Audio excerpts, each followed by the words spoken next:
Greetings. My name is Ray Dwyer, and this is Dr. Joe Dispenza's Meditation and Book Discussion Group. Tonight, we're talking about You Are the Placebo, Chapter 8, discussing the chapter titled The Quantum Mind. Now, I know when I grew up, I was told the mind is a function or the brain in action. What we're going to talk about tonight is a little different perspective of that word.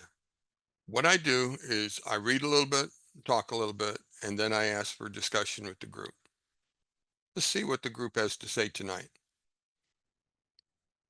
Starting with page 181.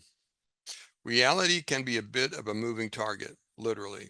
We used to thinking of reality as something fixed and certain, but as you'll soon see in this chapter, the way you've always been taught to see isn't the way it really is.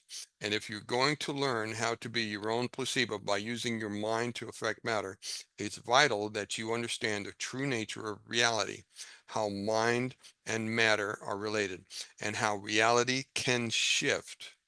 Because if you don't know how and why those shifts occur, you won't be able to direct any outcome according to your intention. So the first shift that's going to happen is tonight we're going to talk about the how and the why and the basic science behind it. It's hard to try to do something that you don't believe or know is possible to do, right? And so I'm going to try to show you through Dr. Joe's works how and why that shift occurs. When quantum physicists began to look at a smaller and smaller particles aspect of an atom, like what makes up the nucleus, the closer they look, the less distinct and clear the atom becomes until eventually it just completely disappears. Atoms, they tell us, appear to be 99.99 with a whole bunch of nines percent empty space. But first, space isn't really empty. It's actually filled with energy.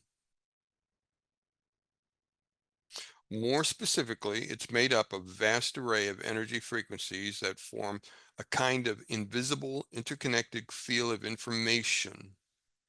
That was a really strange piece of information to me when I start. So this field of frequency is information. You know, when I think of information, I think of books and data streams. What information can it possibly be? I still don't have a good answer for that, but that word struck me really interesting.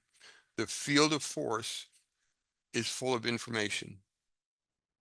So every atom is 99.999 with a bunch of nines percent information. That means that our known universe and everything in it, no matter how solid that matter may appear to be to us, is essentially just energy and information. That's a scientific fact. Now, most of us have gone through basic high school science, and we learned Einstein's theory of relativity. E equals mc squared. E equal mc squared stands for energy equals mass times the velocity of light squared. Has anybody ever thought about rearranging that math with a little bit of algebra? If you move a couple things around, you get mass equals energy divided by c squared. So mass is energy slowed down. Energy is mass sped up. The only difference between mass and energy, according to Einstein's theory of relativity, is rate of frequency. It is essentially, not even essentially, it is the same with the difference of frequency. All energy and all mass, which is all things, is only separated by frequency. And that was stated back in Einstein day. It was well established. Did you know that? I think that's really cool. So when we get caught in our daily life of stuff, matter to matter battles, just remember everything is energy, especially you. That's the most important thing to realize, because we get caught in this survival life and we forget we are energy beings. We'll talk about that more later. In fact, on the subatomic quantum level, matter is a momentary phenomenon. Now, here's something that ought to set you back. It's here one moment, and then it disappears. It exists only as a tendency, a probability, or a possibility in the quantum. There are no absolute physical things. Say what? We are high-speed blinking lights.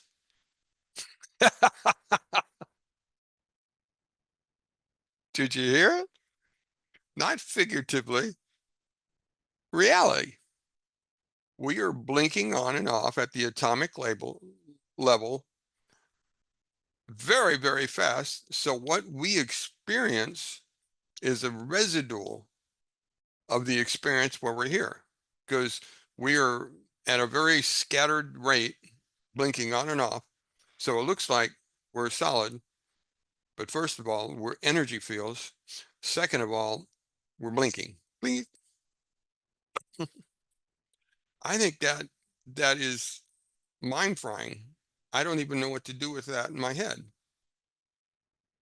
So you're just a bunch of blinky energy fields, blinking light. There you go. You're blinking lights. I posted something on my WhatsApp this week. I posted a discussion of the word human, and I separated that by hue, man. And I gave a discussion. What does the word hue mean? It is a frequency of light. So even though you call yourself human, did you know you're calling yourself a light being? It's in what we call ourselves. And it's not a figure of speech. It's really real that way. I think that's pretty cool. The reason they're here and gone is that all of these particles actually exist simultaneously in an infinite array of possibilities and probabilities within the invisible infinite quantum field of energy. It's only when an observer focuses attention on any one location of any one electron that the electron actually appears in its place. Now, that's another part that I've read many times and still is a little bit beyond my pay grade. So it's blinking on and off in a field of possibilities and probabilities, and it appears as you observe it. And this is science. Strange stuff. And when we no longer are paying attention to it, it vanishes. Okay, I didn't write that. It's like, what did you say, Ray? Yeah, I didn't write that. That's science. Joe didn't make that up. That's science. That is quantum science proof. Really weird stuff. Another way to look at it is this. In the tiny world of the quantum, the subjective mind has an effect on objective reality. Your mind can become matter. That is, you can make your mind matter. You ever heard the expression, it doesn't matter? Well, if you think it, it actually does. There's a good twist for it. It is, you ever get a teenager, well, that doesn't matter. Did you think it? Then it does. And they'll look at you like, what? It does matter. You just said it. Since subatomic matter makes up everything we can see and touch and experience in our macro world, then in a sense, we, along with everything in the world, are also doing this disappearing and reappearing act all the time. Yeah, that is really wild stuff. This chapter is just so much. And so if subatomic particles exist in an infinite number of possible places simultaneously, say what? Let me read that again, because this will stretch your imagination, if nothing else will. If subatomic particles exist in an infinite number of possible places simultaneously, then in some way, so do we. Well, nobody dropped out yet, so I guess you're all receiving that. And just as these particles go from existing everywhere simultaneously, wave or energy, to existing precisely where the observer looks for them at the moment of observing, is paying attention, we're also potentially capable of collapsing an infinite number of potential realities into physical existence. If someone was to ask me, is something possible? I don't know if I could ever say anything is impossible anymore. Let me read that last part. We also potentially capable of collapsing an infinite number of potential realities into a physical existence. Dr. Joe wrote that because that is the science that he knows. Is it possible? I don't care what you say. Is it possible? I'd have to say probably. Just don't know how to do it. I don't have the discipline, or I don't have the skill or something, but it's apparently possible. Isn't that wild stuff? In other words, if you can imagine a particular future event that you want to experience in your life, there it is. That reality already exists as a possibility somewhere in the quantum field, beyond this space and time, just waiting for you to observe it. If your mind, through your thoughts and feelings, can affect when and where the electrons appear out of nowhere, then theoretically you should be able to influence the appearance of any number of possibilities that you can imagine. If you would ask me, is it possible? Dr. Joe would say almost anything that you can imagine and drive into your subconscious mind and stir up your heart, that's possible, because you can draw the infinite possibility to your form that you've created in your mind. Have you read anything more radical than those couple pages? There are meditators out there that can teach you to go Om and Madre Padre Mani Home. There are meditations that can teach you to breathe and hold your breath and stuff like that. Do any of them tell you that the infinite possibility will respond to your mind if you get your mind and heart forming it with enough energy behind it? This is wild stuff, absolutely mind-blowing stuff. From a quantum perspective, I'm reading from page 184. From a quantum perspective, if you observed yourself in a particular new future, let's say you're meditating and you observe yourself in your future self, that was different from your past, expected that reality to occur, and then emotionally embraced the outcome, you'd be for a moment living in that future reality, and you'd be conditioning your body to believe it was that in the future present moment. So let me tear that apart a little bit, because I didn't read it very good. The last part, living in that future reality, and you'd be conditioning your body. Remember, the first element of a successful placebo is conditioning. You condition your body and mind by picturing and experiencing the end, not the process, not the ing, healing, or doing, or earning, but the end. I am. Then You start creating from the infinite potential. Absolutely amazing. So the quantum model, which states that all possibilities exist in this moment, give us permission to choose a new future and observe it in reality.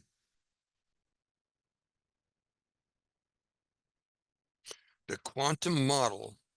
What is the quantum model when I dig past science? The quantum model is becoming coherent with the infinite potential. That gives you permission to create your future self as you see fit. Wow. However, sounds like a legal disclaimer, at the end. However, however, this also means that you create by default as well. If you, as a quantum observer, look at your life from the same level of mind every day, then according to the quantum model of reality, you're causing an infinite possibilities to collapse into the same pattern of information day in and day out. However, even if you don't create from the future self, you are already creating from your past self, which you are playing over and over again in your life. Back in chapter 5, at the end of the chapter, Dr. Joe wrote, "Who are you pretending to be?" Because as you pretend to be your past self, you are recreating it according to this quantum model. And there's the hiccup and the cause and effect of most of what we see about us in our life. It explains the science and it explains how to get out of the loop we're in. You with me? So we are already expressing this quantum model. We're already doing it. We're just not doing it consciously, deliberately. But by being aware of the science, now we can choose our way out. Like that meditation we just did. We can choose to let go of the resistance in our life, and we can choose to become harmonious and coherent with our future design of ourselves, right? And this is the science that supports us. This is not guru stuff. This is science of the mind, the quantum mind. So the mental rehearsal I talked about earlier is certainly not idle daydreaming or wishful thinking. It's deliberate, conscious, creative, tuning in and letting go to what resists us, and we tune in to our future self. You understand? There's a reason Dr. Joe calls this work. Now, I don't always sit down and do work. Sometimes I just don't want to do the work, so I'll tune into something just lightweight. Sometimes I tune into nature sounds. One of the things I like to tune into when I just want to tune out is handpan music, Handpan, handpan music. You see, many of you might be familiar with it. And I just tune out and go away and let my mind drift. But most of the times, I sit down for a purpose and intent. Dr. Joe calls that work because I am attentively aware of the goals and the purposes of that hour. As a result, you're affecting matter with your attention and observation. The placebo effect is not fantasy, then it's quantum reality. And it's work, it's creative, and it's deliberate. You with me on that?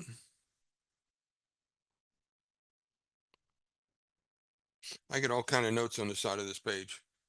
Oh yeah, all right. Who are you practicing to be?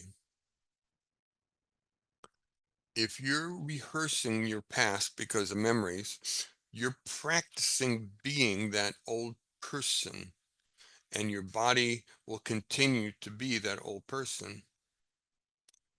I still get caught in that trap when I find my shoulders kind of up and I'm kind of, and all of a sudden I'm doing this like, Ray, quit that. And I have to redefine myself and shake myself out of it. The body memory, the body mind is long and it's tenacious and it's slow to learn a new self. So it takes repetition, and the word he used is mental rehearsal to teach the body again and again until your new self is so familiar that your old self is just a memory. Okay? This is real stuff. This is human stuff. This isn't woo woo. So if you're having a hard time shaking your old self, welcome to the party. Congratulations. At least you're in the struggle. You with me? It's a very human thing. Your body memory is tenacious, but it can be taught by you rehearsing your future self. Think of atoms. I'm reading from the bottom of 185.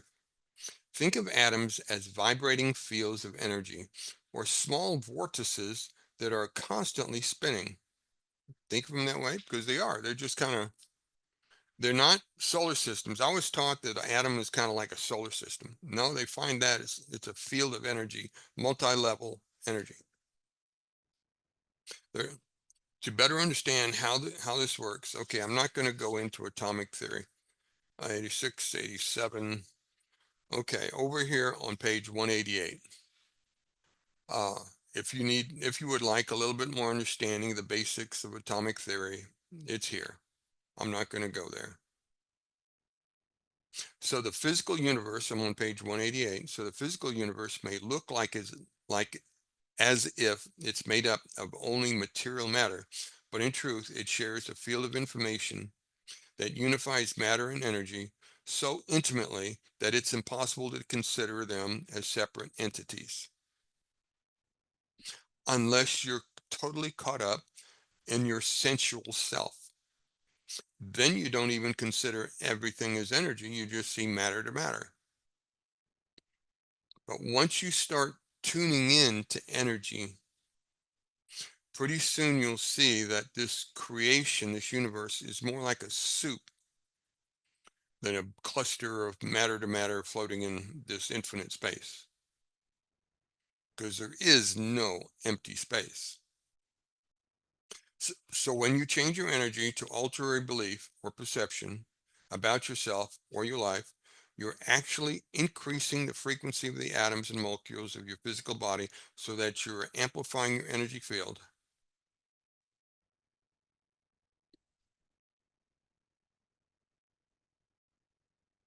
You go into meditation and you move into the field and you become aware of the field and you surrender this ego ID that defines you as this, and you let yourself become aware of what you are as a consciousness. The energy moves into you, and the very frequency vibration of the atoms that your cells of your body are made up of actually increase in frequency. A sensation I got is I feel electrified. I mean, I feel it in my hairs. I get goosebumps and I am electrified. I heat up. Not every time. Okay, I'm not boasting. I'm just saying you got me. And I get electrified. What is going on with me? What is that? Well, that's the sentence.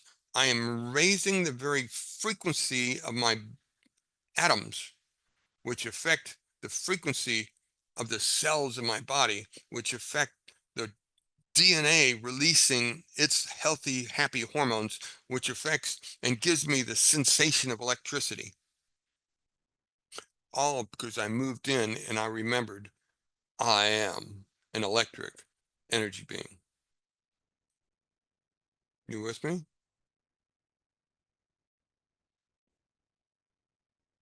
As you embrace a heightened emotional creative state, like inspiration, empowerment, gratitude, and invincibility, you're causing your atoms to spin faster, just like the fan blades. You're now more wave, less particle. You are more wave, less particle. As we think we're body, we have tuned down the frequency of our consciousness so that we are more body than energy. But as we become more consciousness and attuned to I am, we become more frequency and less body. It didn't say we quit being body. It didn't say we quit being consciousness. It says more and less. And you can feel it when you get it. You're now more waves than less particle. Using your consciousness, you're creating more energy so that matter can be lifted to a new frequency and your body responds to a new mind. That new mind is a greater quantum mind. Quantum mind is tuned to what your consciousness is doing. The natural mind that I spoke of in the beginning of this is reflection of what my brain is doing. The quantum mind is what you think while you're in that trance state in the consciousness level. So how does matter become lifted to a new mind? Before we go into that discussion, that was a kind of an interesting little discussion about quantum stuff. Anybody got anything you'd like to say about quantum and change and infinite possibilities and all that kind of stuff? I thought I'd take a moment and give y'all a chance to speak if you were itching with a question. Karina, thank you for raising your hand. What's up? I was reading this chapter and then I was thinking, you probably know this stuff. When Dr. Joe says that every frequency has information, as far as I know, we encode, like humans, encode information. So you can listen to radio on this and this frequency, and on this frequency only, you will hear this type of music or this type of discussion, right? So a thought came to me, and maybe you can elaborate a little bit. If any frequency in the universe carries some kind of information, who is encoding this information, or what is encoding this information?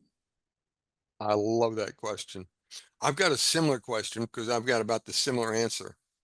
Back here, we have a little gland called the pineal gland. Who everybody here knows about it. I mean, talked about it. It's been that pineal gland has got a bean is only about the size. Some say it's rice, some say it's a small bean, but it's tiny. It's just a little thing, and it's got micro crystals in it, little tiny actual crystals, not soft flesh, crystals. And it responds being piezoelectric. That means under pressure it creates an electric field. In that electric field, the piezoelectric field both transmits and receives. And the nature of the human body is that anything that goes unused long enough will diminish and fade away. Everybody's got an active one. They haven't, Dr. Joe's never examined somebody that's new to meditation and goes, oh, yours is just not active. Everybody's got an active one. That means we're all receiving high frequency stuff and we are all transmitting high frequency stuff all the time since we've been a child.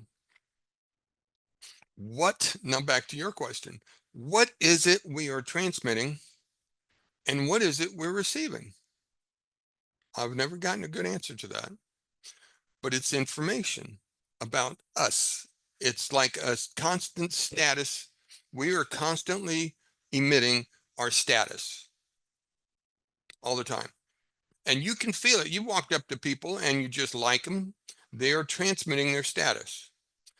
And you've walked up to people and you couldn't walk away fast enough. It's like, I don't know what's with this guy, but what a creep. And you just, without him saying anything, because he's transmitting his status. And now that's very gentle, I know, but I don't have a good answer because I don't know the reality. It's just that everything, from what I understand, is a basic answer is giving status transmissions. Everything is saying I am, and this is what I am.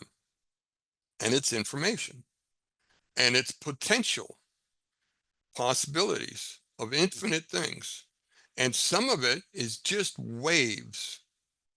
Now you got to mix that conversation in that in the level of divine infinite, there is only now.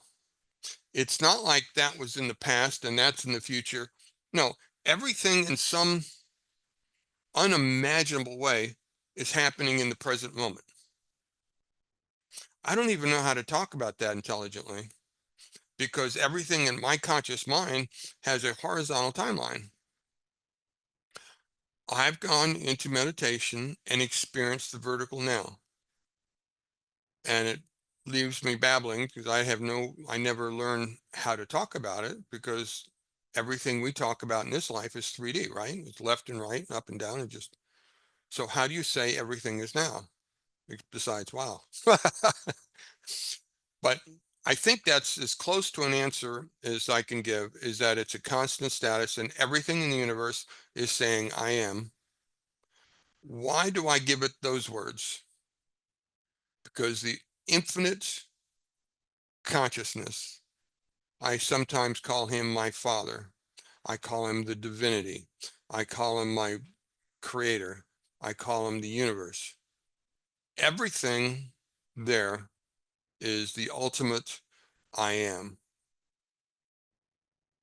because everything is an expression of the I am. So everything is declaring. You ever heard the verse? The verse, everything is declaring the glory of God. How do they do that? By going, I am, and radiating their honest status. That's my general conversation with that. That was a good question. I had to get a little inspired for that. Thank you, Ray. Did that, Thanks. was I even close to answering that? I have no idea. Yeah, yeah, no, like it's maybe it's too big. Maybe it's too big because I can kind of connect to what you said, that yes, we all transmit energy, and really sometimes when people from our groups even go to Dr. Joe's event, I'm imagining that I'm getting into their energy there because it's a big energy source, right? Right. But when we are talking about the quantum field is not like we're going to Walmart and meeting some people that we want or don't want to be with them. It's a whole encompassing type of thing. Yes. And right, and so in that respect, I don't know if I understand, but it's okay. It's okay. Thank you. Right. Thank you. I mean, to put in our very finite minds the conversation of infinite possibilities, our head doesn't have a place for that. It's just, those are just words. What is the infinite possibilities? What does that mean? I don't know. That's too big for me. It just means that if I can learn how to do it, there's no limits. Nothing will tell me no. But the limit is that I have to learn that level of communications, and I haven't. You know what? Maybe this is the best answer. We don't really need to understand how it works. We just need to know how to work with it. You know, Very that's good. a I good like one. that. That's a good Yeah. one. The Thank you. first step in learning how to work with it is to learning that it's real and that's there for us to tune into and use. But yeah, the goal is just learn how to work with it. When you get in your car and you drive down the highway at 70 miles an hour, do you really care how that engine is burning fuel? No, you just need to know that you can work with it and use it for your purpose. It's a lot like that. Molly, I see your hand come up. Thank you. Thank you. So if we're always emitting and receiving, that means whether we like it or not, that is what's happening.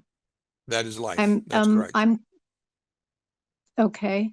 And if I don't like it, uh, Then you have the if I don't like, responsibility to change. okay. And that's where the meditation came from, to Yes. change. But, but because this is difficult for me to understand, I like black and white. It's To, not. absolutely not. That's why it's weird, but it's fascinating. So if I can look at this, to me, in my mind, in a more obscure way, I kind of take myself out of the picture and I can change. And if I think, well, if this person is just saying these things to me, it's more of an atom just exchanging information, not really a person trying to manipulate me. Yes. And you Uh, said something very, very important to take literally. Take yourself out of the picture because the self you take out of the picture is a reflection out of your past. Take the reflection out of your past, take yourself out of the picture. That's how you stop that influence. You set it right. Take yourself out of the picture, and now that is just noise in the void. And now you put your new self there, and that old stuff doesn't happen. which is practice, though, just what you had said earlier. But that's the key, though. You have to kind of put it, get a hold of it.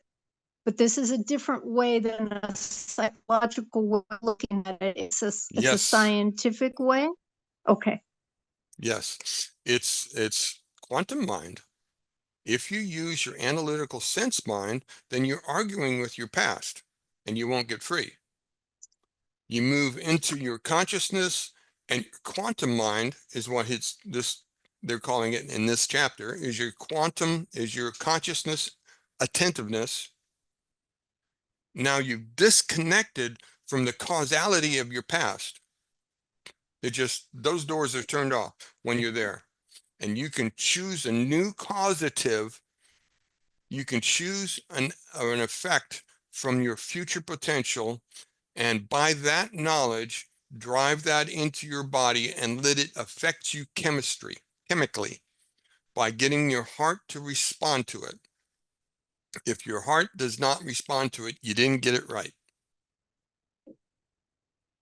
When you Okay. see your, go ahead, I'm sorry. No, I'm just saying, I just sit with that. It's a lot of rearranging, landing, and then actually applying it. Yes, there you go. Applying it takes practice. It took me months for me to feel through the darkness and ring that bell, but it's really, really worth the time. Thank you, Molly. My friend Sean, always glad to see you and hear you. What's Hello, up, buddy? hello. How you doing, sir? Good to see you. Good to see you always.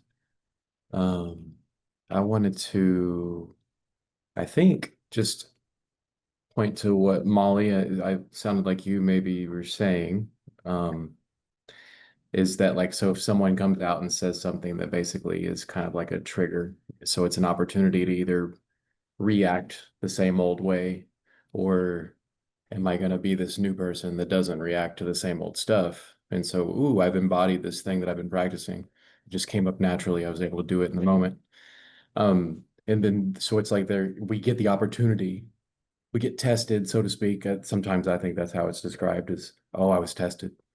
I had an opportunity to react in the same way, and I didn't. So it's like, there it is. We're gonna have at least one more opportunity to either fall into an old rut or demonstrate, yes, I am a new and different person with the same old stuff. Yes, absolutely. We have hidden triggers in our body mind and our cortex mind that still resonate with past memories. We do until we don't. Yeah, Yeah, we yeah. do until we don't. Well said. And you can think you're clear, and something from years ago, something will push that button, and you're responding, and you wonder, where the world did that come from? Mhm. And there is a memory that resonated with something in your immediate environment, and off you go, and you got to say change and break it And again. right, and eventually, I don't know how far down the road this is, but eventually we wind up thanking those moments because it gets hard to find them, right? As we clean ourselves up, so to speak, as we clean up these old habits, then we let them go. There's less and less of that to do. Uh, Yes. and and yet there's still buried stuff, right? There's layers to continue to keep lifting, but they're harder to find, so to speak.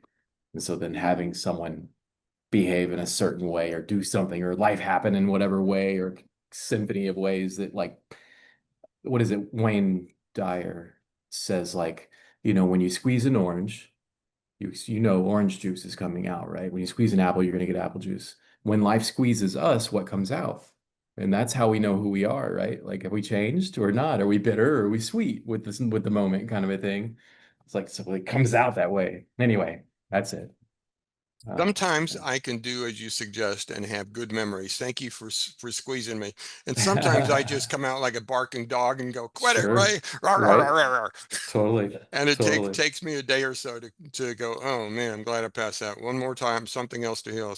But I Yep. don't know where you squeeze out sweet juice. I'm telling you, I don't. Amen. Amen. A little bit of honesty there. Yeah. I'm with you. Yes, yes. We're having a human experience. There you Yes. go. Yeah. Thank you. Thanks, brother. Thank you, Sean. That was good. Yeah. Okay, I think this fits on page 190. In that moment, he wasn't this identity that was connected to his familiar environment, nor was his physical body, nor was he living in a particular future based on memory and familiar past. His elevated consciousness and energy were the epiphenomena of matter. In other words, it's both the information and frequency that gives rise to the blueprints of matter. When you really get into a meditation and you really let loose of your ego and you surrender this survival mind and your consciousness, that sentence is about what's happening to you. You go into a higher level and your body turns into its autonomic nervous system and you start healing. You don't have to tell yourself, heal, heal, heal, heal. The body just knows what to do. Now, if you have certain things that you need projects on, that's fine. And you point to it and you intend it. But in general, just going into meditation in that mind state, that trance state, lets go of the stress and the body goes to healing. It's entirely possible that the preacher's cell receptor sites weren't selectively open for this strychnine. There's these crazy preachers that try to prove that they can eliminate toxins from their body. The doors were closed to the poison, and so suspended the effects. By being moved by the spirit, that is, moved by energy, he instantly upregulated the cells of his body for immunity and downregulated the cells of his poison. He was allowing poison into his body, but because he had been in this trance state, his body knew what health was. And when poison, literally strychnine, got into his body, the body rejected it. It wouldn't find its ways in the cells, and the body eliminated it. That is not woo-woo. That's proven science. Did you know that you really can tell your body to eliminate toxins? I hope you learn you can do this. It's been done for thousands of years around the planet. Every religion on the planet has stories of mystics that are poisoned and they survive by doing this. If they can do it, that makes it a human thing. That makes it you too can do that. You too can learn to detox your body by meditating and telling your body to release toxins in your body. You can. That's not woo-woo. That's human experience, scientific fact. Okay? I'm trying to raise your expectation and your possibility of what you are and what you can do. You can't do it until you admit that you can. And once you can, all that's left is you practicing it.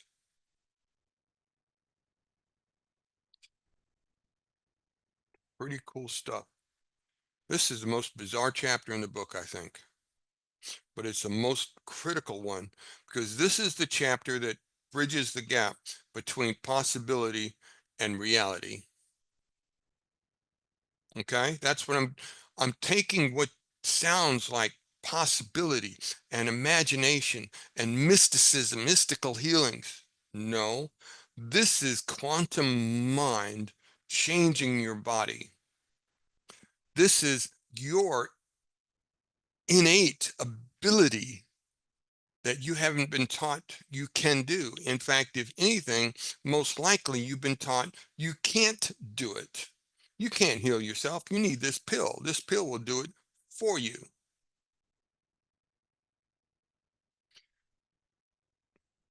Please hear this. Page 192. Cells share an intercommunication of information in a nonlinear way. The universe and all the biological systems within it share an integration of independence, entangled energy fields that in turn share information beyond space and time on a moment-by-moment basis. There's another sentence that's so tremendous I got to reread it, just so you can see what I see in it.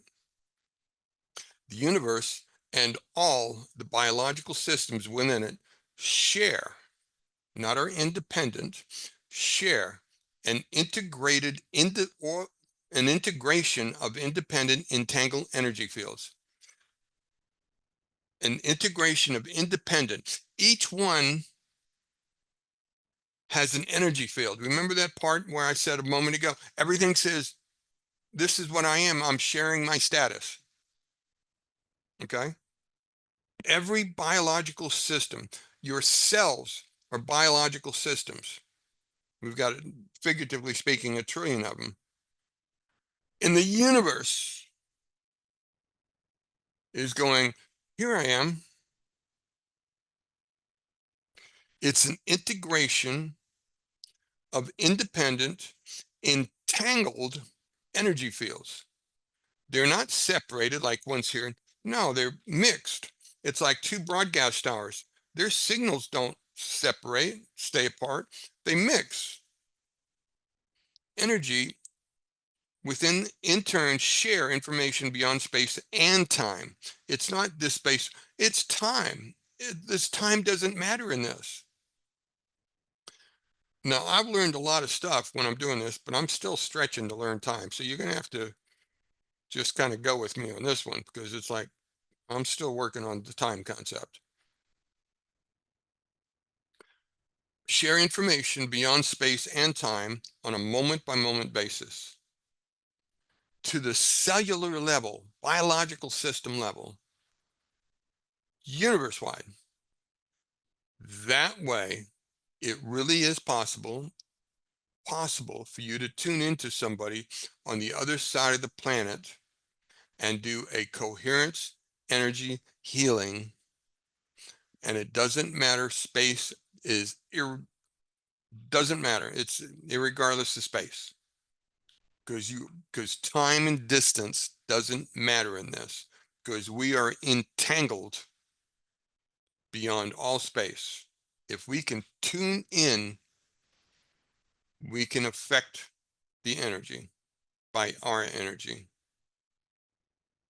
What do you think of that? This is not woo-woo. This is human. This is within your capability, your possibility, if you spend the time and rehearse. So according to the quantum model of reality, we could say that all disease is a lowering of frequency.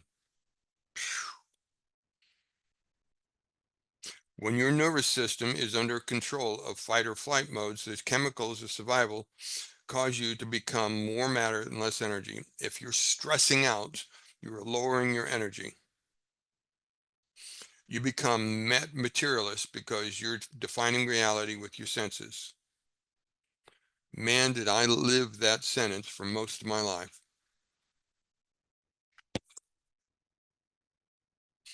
What you're learning in this study is you are not this physical form. You are an energy field. And energy can neither be created nor destroyed. It can only transform from one form to another by a change of frequency. That's science. You with me? You can change your frequency and affect your form. When you change your energy because you made a decision with firm intention, you increase the frequency of your atomic structure and create a more intentional, coherent electromagnetic signature. You are now affecting the physical matter of your body. When you started learning meditation, did you ever consider that you were doing something quantum? Are you kidding me? I remember reading meditation books years ago, and it never crossed my mind. I was just trying to relax. But here's the science of it. Think of coherence as rhythm or orderliness, and incoherence as the lack of rhythm, lack of orderliness, or lack of syncometry. I didn't say that right. Okay. The more organized and coherent your energy, the more you entrain matter at an organized frequency, and the faster that frequency, the better and more profound the electromagnetic signals of the cells receive.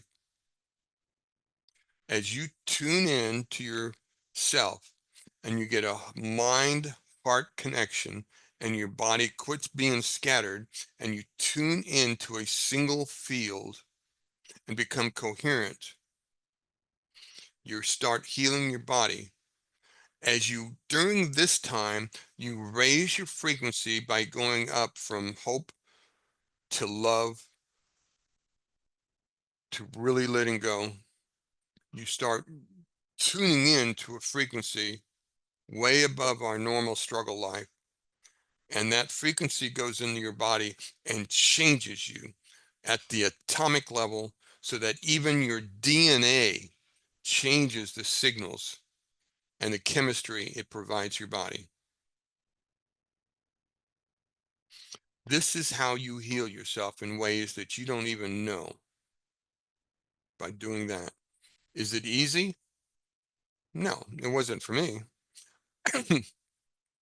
I expect there's some, excuse me, I expect there's some people here who have, since they've been a young person, have been talented in the spirit and have just done this their whole life. And they go, what's the big deal? I like the science. The science is new, but I just do it.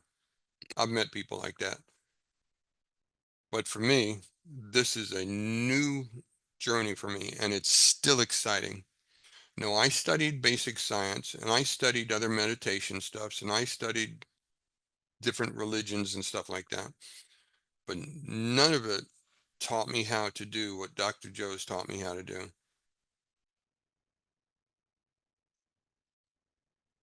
The more organized and coherent your energy, the more you entrain matter at an organized frequency. Isn't that a cool thought? Then to chemical signals, and it's these signals that change DNA expression. You are affecting your DNA when you do this. We've talked about this for the last 2 books. I was taught that the DNA is a fixed entity. It turns on and off, stuff like that. They're not. They're very multi-purpose processors, and they respond moment by moment to their environment. And their environment is both chemical of your body, the fluids and stuff, and energetically, the electrical being that is you. So you can change your DNA expression pretty quickly with a lot of energy, and the DNA starts releasing different proteins. Pretty amazing stuff. Okay, we're getting close to the end, so I thought I'd take another little break and say, anybody else got anything over that? I'm not even sure what to say about that myself. So how does this matter become lifted new mind? You change your frequency.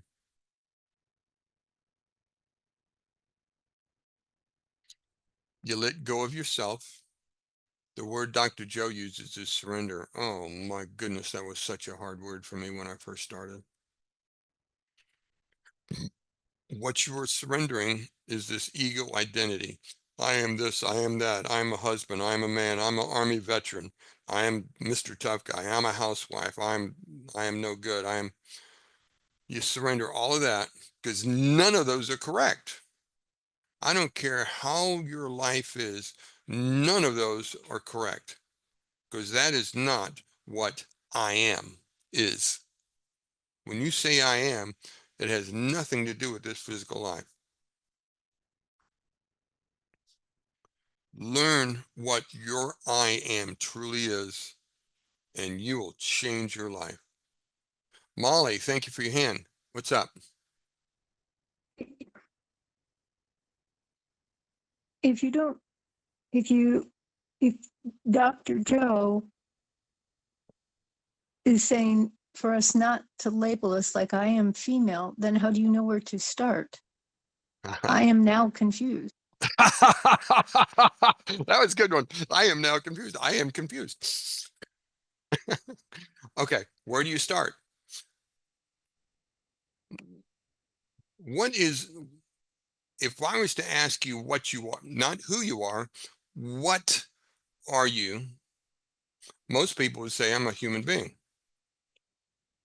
I would say, if with that definition, then you live a life of survival because this human being model dies at some point. And so between now and sometime, you're in a survival mode, trying to get every last day you can get. But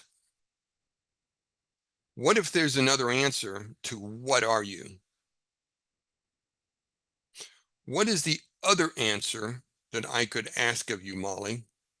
If I say, what are you? And I don't mean your humanness, what are you?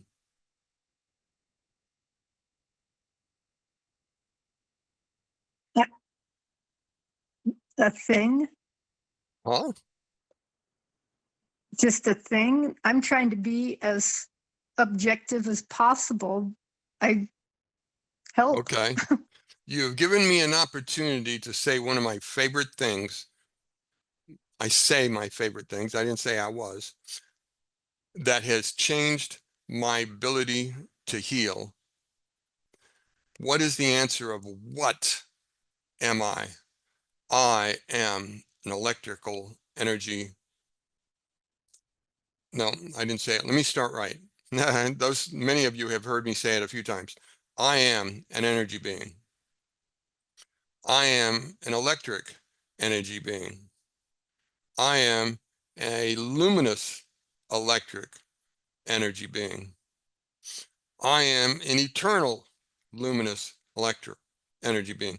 These are declarations, not affirmations. I am an eternal luminous electric energy being. I am an infinite luminous electric energy being. I am. That is what I am. Now, knowing what I am, who am I? There's only one possible answer. I am the son of the divine, heir to the throne, and inheritor of the infinite potential. That is who I am. I am a son of the divine. What am I? I am an eternal energy being. And the only answer to that is, who am I? I am a son of the infinite. I am. I said that carefully. I am an expression of I am. What are you, Molly? I just told you. You are an infinite electric energy being. Who are you? You are a child of the I am. Your I am is an expression of the I am. That's who I am. When you know this and take it into your meditation, you will go on a whole nother trip. At least I do. Do I forget it? Yeah. Do I sometimes have days when I can't get that idea into me? Oh yeah, Sean and I were just talking about those days when I get squeezed, when I just come out like a dog, and it's like, quit it, Brian. I just can't seem to let it go. And then after a while, it wears out, and I'm back to my normal healthy self again, because I know I am the son of I am. So does that put your conscious mind at a different level Oh, then? totally. What is your Okay. what is your point of reference? When we're driving down the highway, doing work, dealing with business, we're in survival mode, and we're matter to matter. This reference, I've got to take care of this body. But when I sit and meditate and turn this off and go into that place of attentive awareness, this is not matter that matters. What matters is that I move from my cortex mind to my quantum mind, and there I declare I am present. And it matters a world of difference. I like that, because my world, that world there, is different from this world. Try it. All right. I get electrified just rehearsing it. Thank you for the opportunity.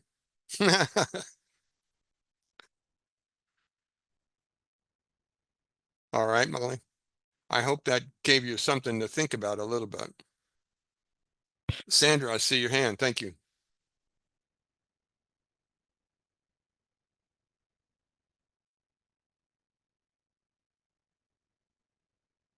Hello, Sandra. Did I lose you? Yeah, I Yes, think yes, yeah, no, oh, I there am she here. is. There How she are is. you? Yes, yeah, thank you. I just wondering, in the part of the I am, when you mention about I am luminous, eternal being, then, I mean, like, it's a light that is coming up to you, like especially when in the some of the Dr. Joe Dispenza meditations, when they say you become the darkness, like you are in the darkness. Yes. And so when then you try to detach who you are, like no one, nobody, nowhere, no time and space, then in that moment you are nothing, right? Like you are, as a part of the darkness, Say you that closer. become You're darkness. not nothing. You're no thing. Okay, yes, you are nothing. So, however, when you say nothing, you don't have a body. Then, in some of the Dr. Joe Dispenza, probably number 6 or 7, like the Blessing the Energy Centers, when you said find it, but you are looking into, but you are not, you are no thing, nowhere, no time and space. And then you said you are in the darkness. I mean, it's in the darkness is the present moment, right? Mhm. Then in that moment when you said, but then you have that little part, you say you are luminous, eternal being, Yes. then when you are from nothing, then you just become all pure light, right? All energy. Yes. All the energy. So from the nowhere, no time, nothing, then in what moment do you see yourself as that eternal being of light? That's my question for you. Boy, you ask tough questions. A couple of parts. Let's say you go into meditation and you succeeded into going into that nobody, no place, no time. And he starts saying, now become aware of this center. Remember, we've mentioned just a couple pages ago where every biological thing sends out an energy point, an energy vortex, an energy field.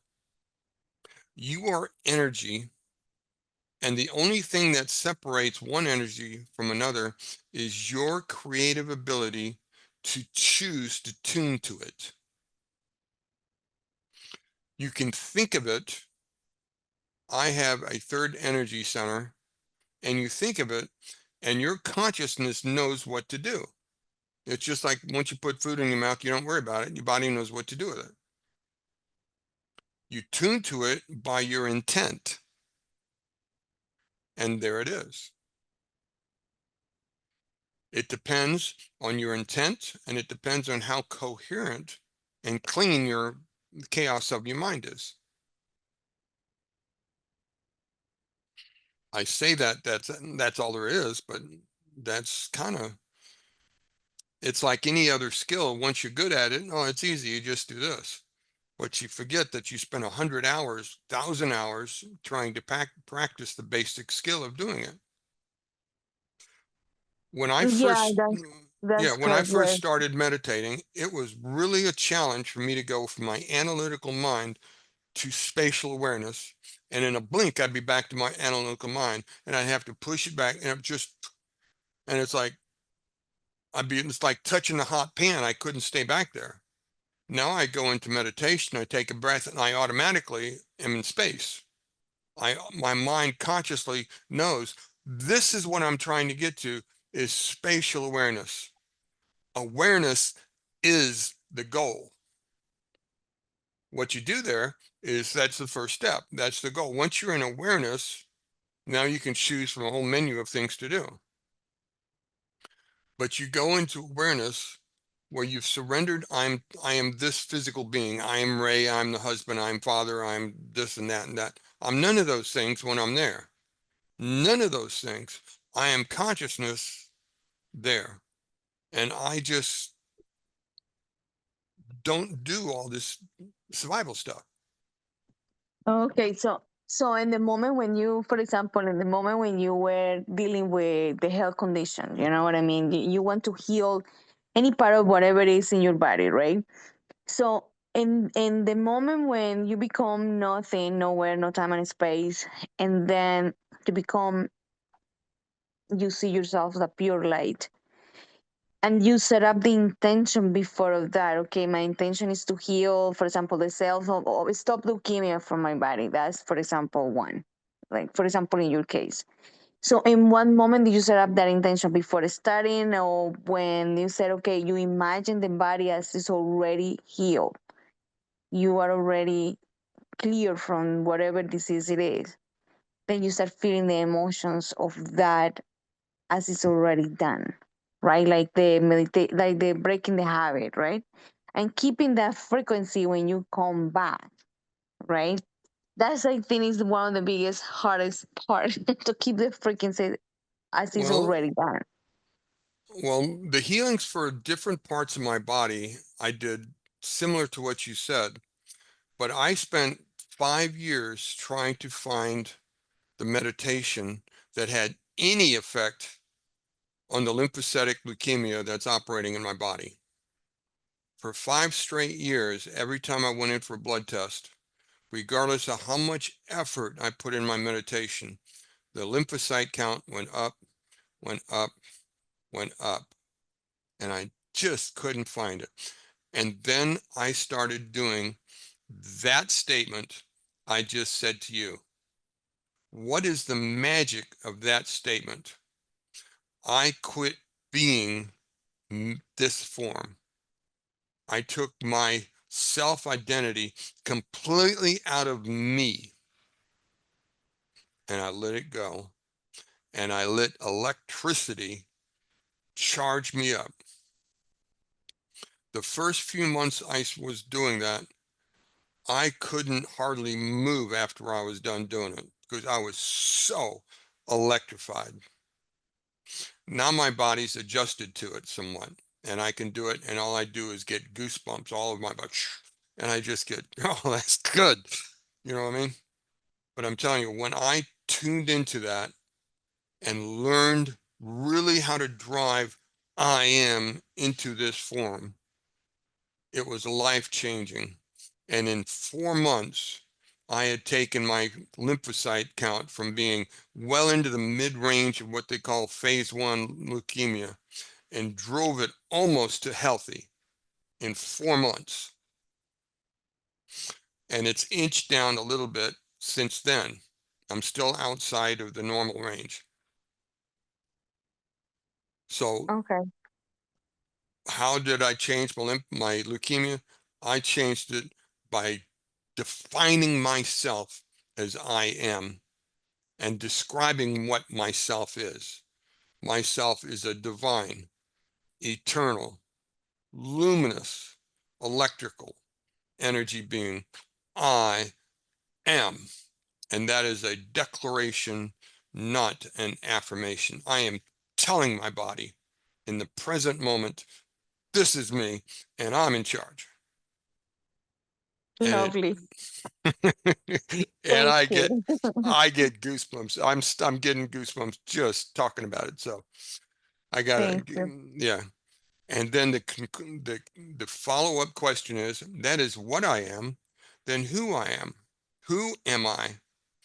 And that's when the love rushes into me and it goes, well, Ray, I am a son of the eternal Father. And as a son, I am a inheritor to the infinite potential. I am son. Tell me I don't like that. Whew, I love what that does to me.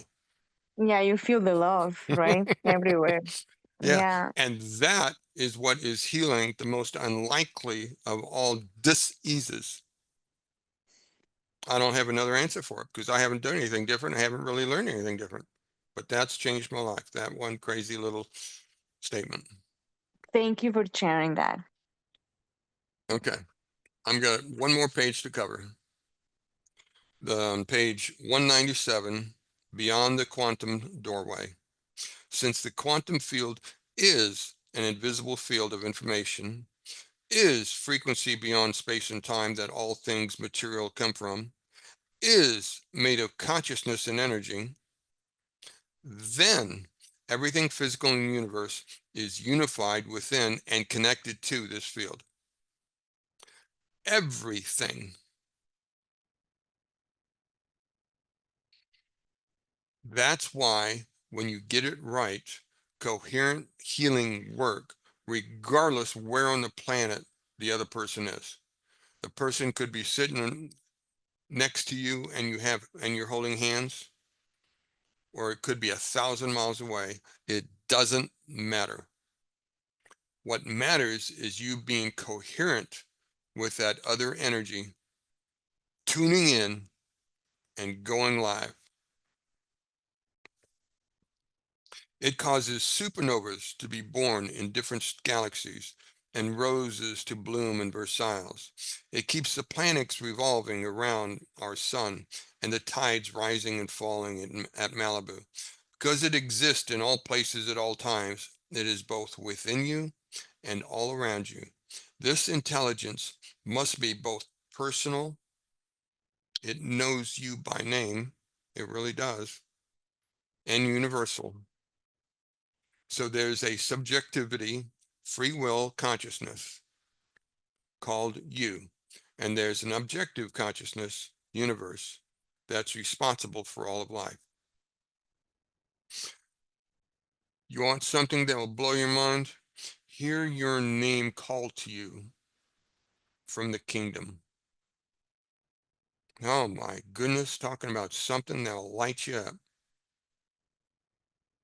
If you were to close your eyes and take your attention off your body and all of the people, things, and events arising in different times and places in your external environment, letting go of time for a moment, you, as a quantum observer, that's your consciousness, not your sensual stuff, not your physicals.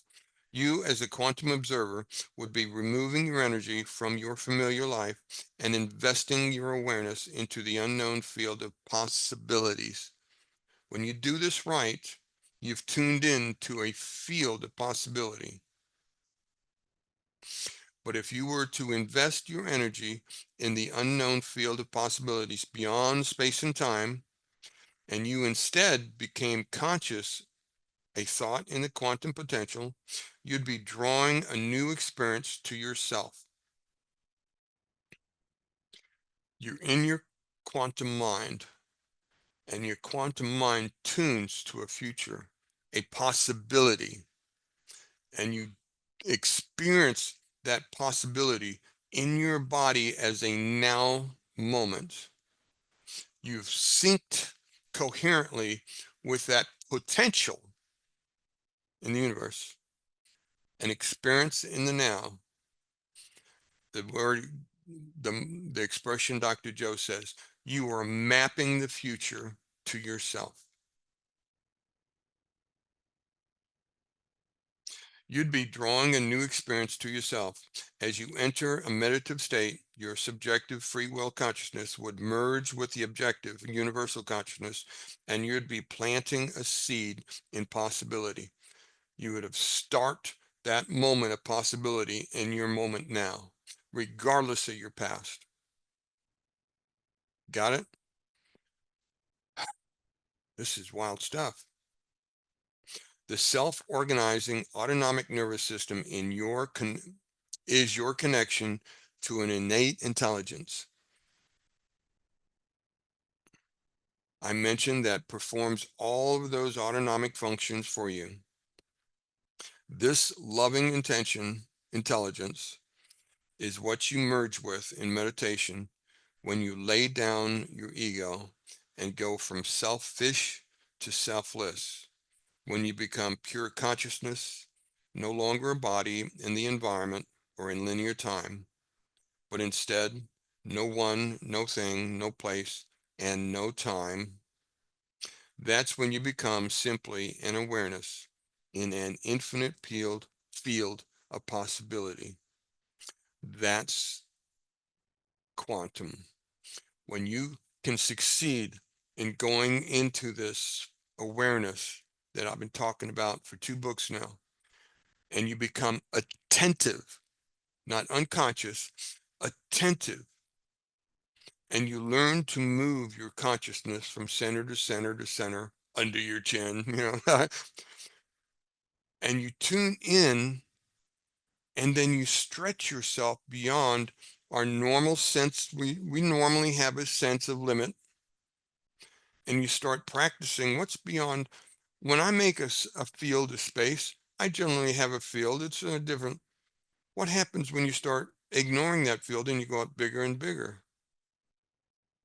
Because there are no person, place, or thing or time limit to this.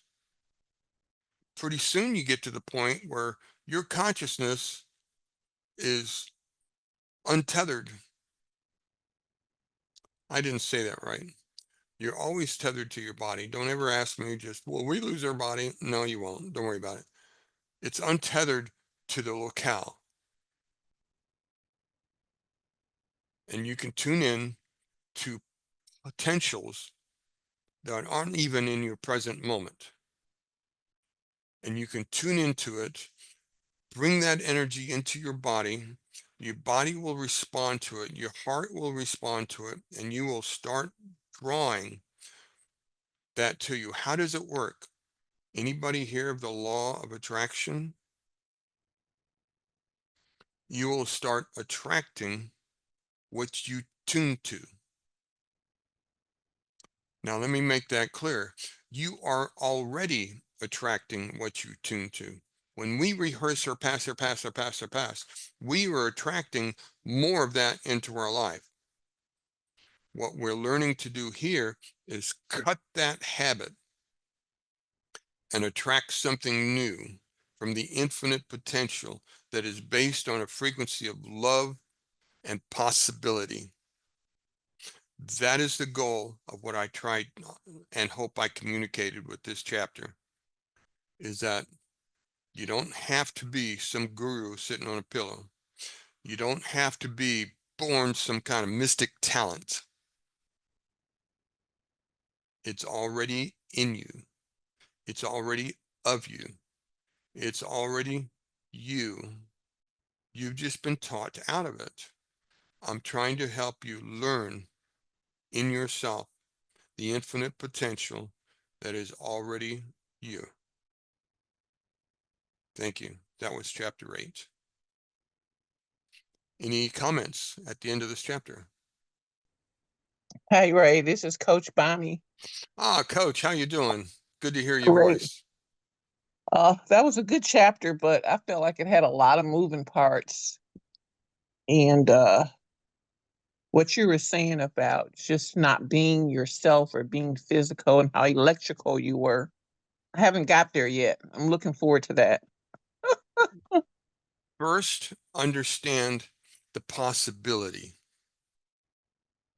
First, you start saying, okay, I understand the universe is only energy. Did you understand Einstein's law? E equals MC, MC equals E. Did you understand that part? Yes. Okay, that means you understand that all is energy, no exception. Okay. That means you are energy. You're part of that equation. You are an energy expression.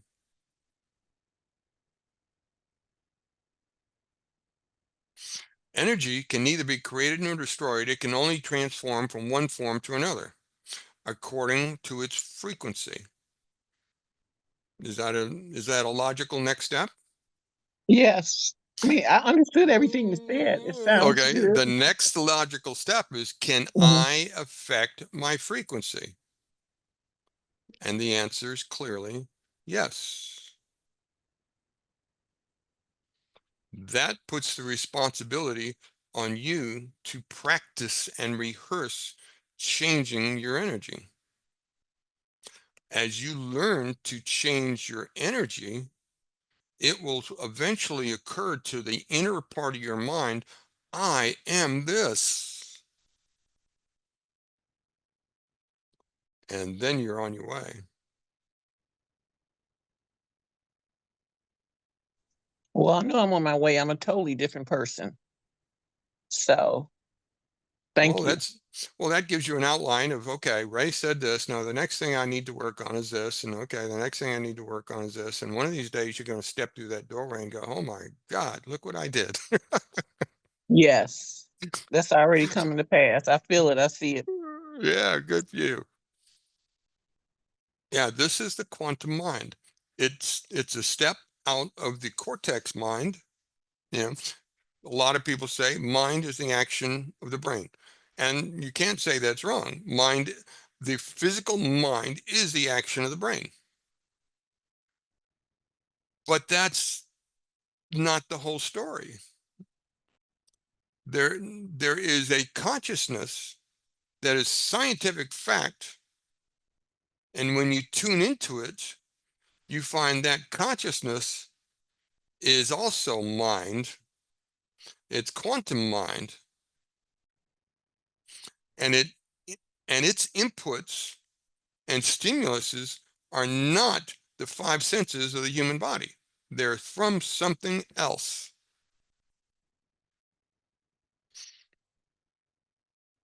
And when you get that, your life has really, really changed.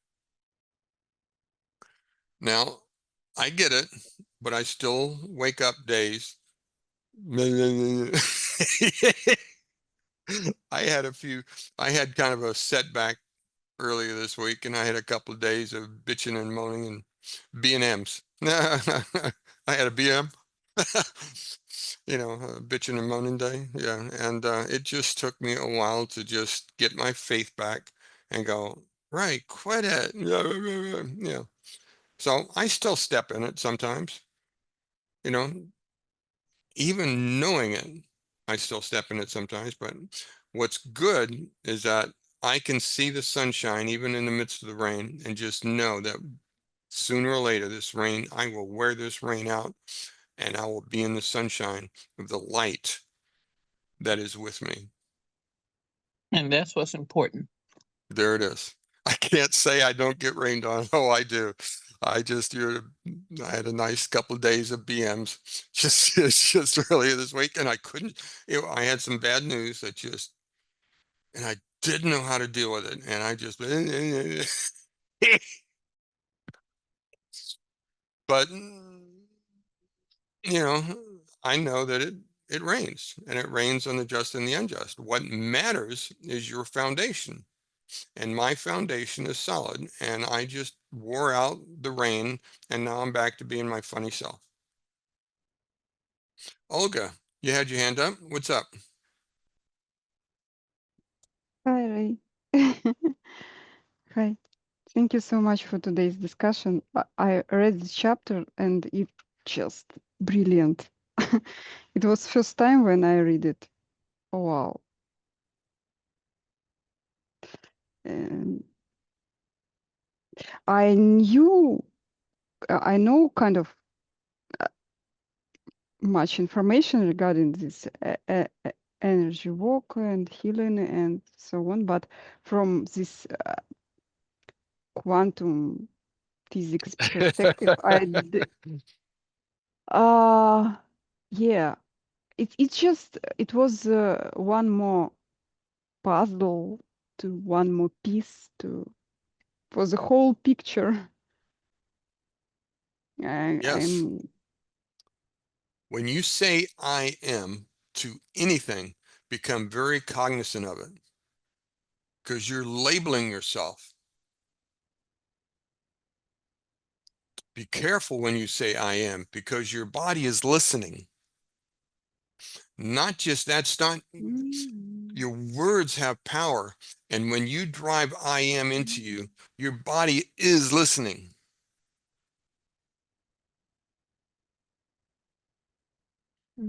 Remember in chapter 5, that last statement, who are you practicing being? What are you practicing being in your idle conversations that go around? You're telling your body who and what you are. Become aware of that. Yes, today I remember this your words. I think I almost fully remember this, and yeah, it helps me. And today you explained it so deeply, like maybe not first time, but repetition is very Repetition is needed. good. It's not odd. It's the human experience. We need repetition to drive it in. That's just who and what we are. Yeah, it's just so surprising how many times I hear information from Dr. Joe, from videos, books, testimonials, and I, for example, listened to his interview or part of course, and it sometimes it's kind of first time as I hear it first time, and wow, it's so huge. Well, partly, it's not that you're forgetting, it's that your awareness has grown a little bit more. So you get a little bit more information, parts that you just outright reject. Because remember in last week, we talked about perceptions. We perceive the world not as the world really is, but as we programmed ourselves to see it. So if we have a mind that perceives this way, we can only perceive what's in our circle. As we expand our perception, we can learn more. And as we perceive or expand our perception, we learn more. That's why I've read this book many times over the first couple of years. And it just every time was shocking to me because my growth was going bigger and bigger and bigger. So it doesn't surprise me when you say, yeah, I saw it again. It's just like, wow. So good. That means you've expanded your perception, just like the last chapter says you've expanded your awareness. That means more new information comes in. That's how it works. And pretty soon that wall will just be gone and you'll just be receiving new information from the quantum.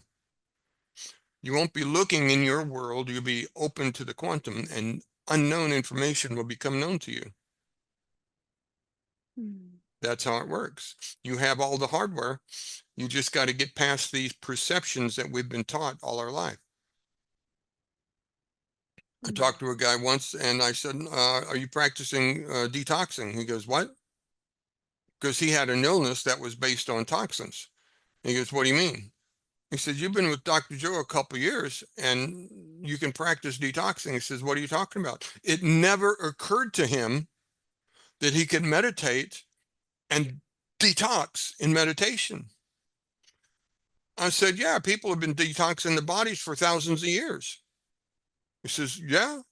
And I just went through the whole list. And he looked at me like he had never heard it before because his perception was that the body can't detox. Once you get a poison, you're sick and no. These are alien things in your body and your body can detox through meditation drive. It can. So we can have perceptions that rule out possibility. We can say that's not possible for me, and you will be proven correct. Or you can say that is possible to me, and you practice and rehearse it, and that too becomes correct. Uh, I heard the interesting phrase from Henry Ford, as I remember. Whether you think you can or you can't, you are absolutely right. Correct. That's my point. And the key, the doorway to that is giving yourself permission. Have you ever said no to yourself and you argue with yourself? I want to do this. No, you can't do that. You can't do that. And it's like, so, this is me talking to me and me is telling me I can't do something.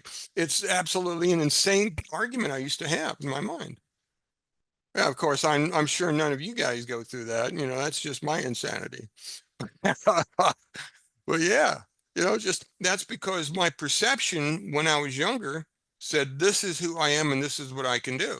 And when I tried to go out of that, I had a part of me arguing with me, you can't do that. What do you mean I can't do that? Nothing can stop me. Just, but no. I think that's crazy, but we do that to ourselves. And what we're learning with Dr. Joe is how is your perception started in the first place? Remember, it starts as knowledge, rehearsed, and you become an attitude. You rehearse the attitude and it becomes a belief. You collect your beliefs, and pretty soon that's your funnel by which you perceive the world. Had nothing to do with how the world is. It really is. You just get all these beliefs, and it's funneled you into a perception. And that is big and little, So, thank you, Olga. Hello, B. See your hand up. Yes, I want to know, like, how much meditation were you doing when you tried to heal your cancer, and how much meditation are you doing right now? The reason I'm asking is is the goal of our life to live in a meditative stage all the time? Then people will really look at me super weird because it's what I'm seeing now is the physical world is like the hologram, and the spiritual world is actually the real world. So I'm just confused. You said some really cool things there. First of all, the basics. The first year when I was doing this, I discovered Dr. Joe and I read the book, Breaking the Habit of Being Yourself. And I was going, and I get about to chapter 5 or 6. And I was like, oh my God, could this be real? and I went and got the book, Evolve Your Brain. No, Evolve, is that it? Evolve Your Mind. Here it is. This is actually Dr. Joe's first book. It is probably one of the most challenging books I've ever read in my life. It has nothing to do with meditation, has nothing to do with mysticism. It is the science of the brain and the mind. And it is a challenging book. But by the time I worked through that book, one thing I knew is that everything that Dr. Joe does is founded on science and human reaction to that science. Even the way he goes space within space, he has measured with EEGs how people respond to how he talks in his meditation. And that's why he does it. So everything he does is science-based. So I went back and started reading You Were Breaking the Habit. And by the time I got to chapter 6 the second time, I was so all in, because chapter 6 finally told me how to heal my broken heart. And once I started working on that, I was in. So for the first 2 years, I was reading You Breaking the Habit and this book again and again. I'd read one, then I'd go to the next, then read the first one, then read the second one, back and forth, trying to get that whole picture, get it as a single picture. During that time, I was always meditating every morning and most every night, and sometimes in the evening. In the afternoon. What meditations did I do? For the first year, most of that first year, I did the blessings of the energy centers 1, 2, and 3. And once I got familiar with it, I did mostly blessing of the energy center 2 and blessing of the energy 3. Toward the end of the first year and into the second year, my morning meditation consisted of blessing of the energy 3, body parts and space, which is part of breaking the habit, and water rising. And I did that again and again and again.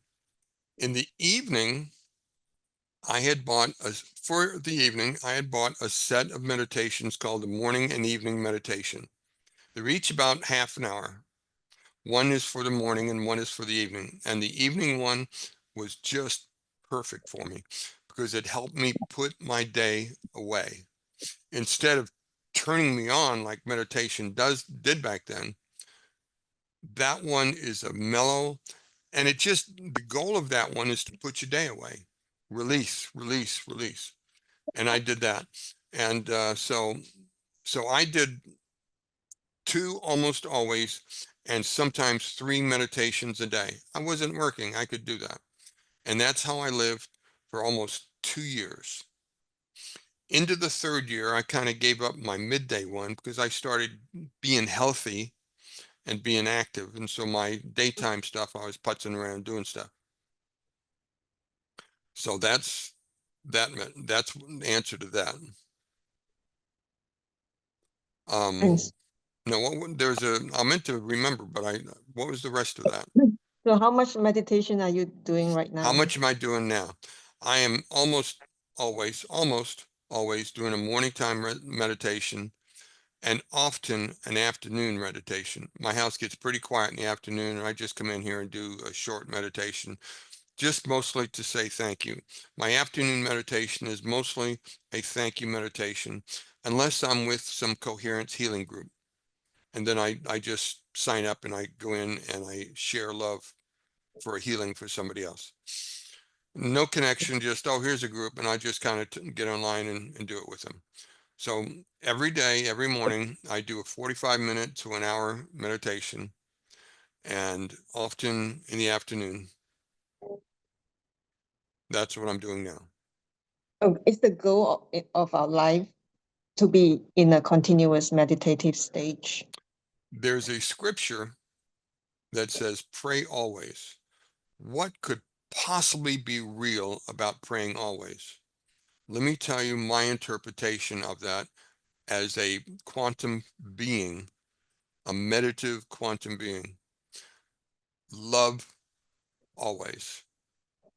If you learn to love as I speak of it, like a light turning on a frequency where you don't say love this or that, you just, I love, and you carry that energy with you, you are in some degree a meditative state continuously. A frequency that carries with that is I forgive always. Not forgive this or this or this or this, but forgiveness is release. I release all the things that try to cling to me continuously. I spoke about me not being able to do that for a few days. Yeah, it happens. Even though I know it gets so, but that's the goal. That's how you meditate, be in meditation always, is don't make a religious act out of it, sitting on a pillow for 24 hours. I suggest you don't do that. I suggest you learn to be an expression of love, be an expression of gratitude, be an expression of forgiveness in releasing the energies of this life and living in the present moment and taking care of your affairs as best you can in that mindset. Don't go into flow going down the highway at 70, 80 miles an hour. You might not be tuned in to events about you, you know, so there's a place and time for that. But in general, I think that's what it means. Does that make sense to you? Yeah, very, very much. And how does this explain that the physical world is like the hologram and the spiritual world is actually the real world? That is because of what we talked about tonight. Everything is energy. Everything has a center, has a self-identifying energy point. Have you ever heard of psychics who can tune in and find lost objects? No, but Yeah, I have. I've met people who you could hide something and they could come in the room, think a minute, tune into that subject and go, here it is, and reach out and find it. First time without looking. They just tune into it. Oh, I know where it is. It's under that cushion. wow. How can they do that? Why is that even possible? They're not reading minds. They have learned to tune in with their intent. When you do a coherence healing and somebody lives 1,000 miles away, how can you affect that person 1,000 miles away? You tune in with your intent and you become coherent with that other person and you just be the love that that person needs. Mm. Distance is not an issue here.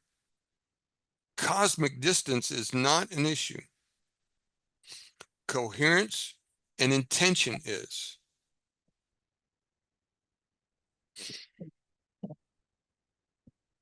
Right? Makes sense. So when you learn this awareness, when you then learn attentive awareness, and then when you learn that quantum mind and you start tuning in to the energies of information that are available to you, then all this conversation will make sense to you. It takes practice, takes rehearsal, it takes accepting the possibility of the potential. If your premise, like we talked about last week, says there is no possibility, then you've closed your door on that. You have to allow the possibility into your consciousness and then go look for it. I Okay. didn't find this stuff at first. I went at this with all the fervent of my emotions for a year, having little breakthroughs in about 6 months was my first little breakthroughs. And then I started having little synchronicities for the next 6 months, knowing that I was touching something that second 6 months. And then I had my big breakthrough and I was healed. But I did it with no feedback for at least 6 months. The expression I like is you do the work, you get the promise. You don't get the promise and then do the work. It doesn't work that way. Because this mind says no. That's why you have to go to the quantum mind where all possibilities are there. Okay. Thank you very much. You're welcome. I hope that was at least a reasonable conversation. Sometimes I get lost in my thought and I wonder if I said anything. That's good. Good. All right, it's getting late, so if anybody wants something, you're going to have to speak up.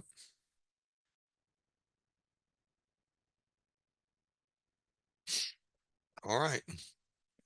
I want to thank everybody for joining me on this very special week. This quantum mind is the bridge you must cross. Not might, not may, must cross until you accept the premise of the possibility of the quantumness and that part where everything in the universe is energy, and that part where everything in the universe is intermingling our energetic forces all time, all place. When you cross that bridge, you must accept that you are part of that. You are that energy being. You are an expression of the divine I am. You are already. Nothing I can say changes what you are one iota. What I'm trying to help you do is change your perceptions so that you recognize what you are. If you try to meditate saying, I am human, and then you try to do something supernatural, you're going to find an incoherent meditation. You must recognize you are an eternal energy being. And when you cross that bridge, then it makes sense that you have access to the infinite potential. Why would you think as a human, mortal, that you could tap into the infinite potential and do impossible things like heal yourself?